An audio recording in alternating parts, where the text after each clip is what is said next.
Shama, yes, Tasha. So, for today's video ay magchichika na lang ako. Ibo-voice over ko na lang ang naging experience ko dito sa kasal ng aking kaibigan sa Malbork.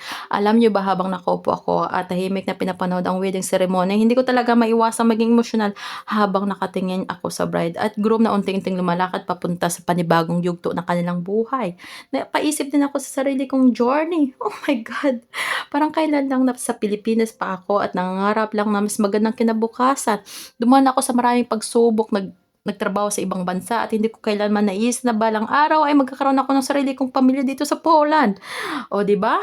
Kaya habang pinapanood ko ang seremonya, naalala ko rin ang sarili kong wedding at ang dami kong na-feel na emosyon. Totoo nga, ang bawat tao ay may kanya-kanyang kwento at minsan hindi mo alam kung saan ka dadalhin ng iyong tadhana.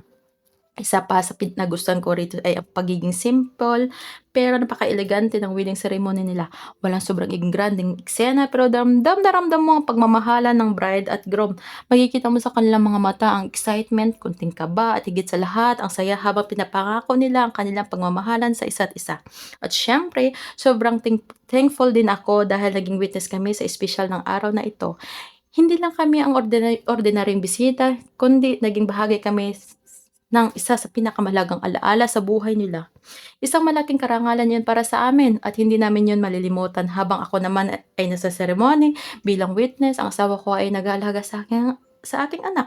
Talagang hands-on ang tatay namin, siya nga ang naglaro, nagbanta, nag-asikaso sa aming maliit na bata na 'yan.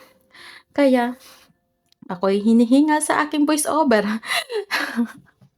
Naku, hindi ko talaga alam niyo ba, hindi talaga nagpahuli si Sarah sa kalagitnaan ng seremonya. Gusto pa niyang humiga sa saya at para siyang ang bida ng event na ito. Nakalimutan niya si Auntie Yvonne niya ang kinakasal. Noong una medyo nahiya ako pero napakabait na mga taong ngumingiti lang sila at sinasabi napaka-cute niya talaga. At doon ko na-realize ang wedding na ito, kapoy voice over. Wala ka hindi na ako mag voice over ah. Dito na lang. Thank you for watching. Bye.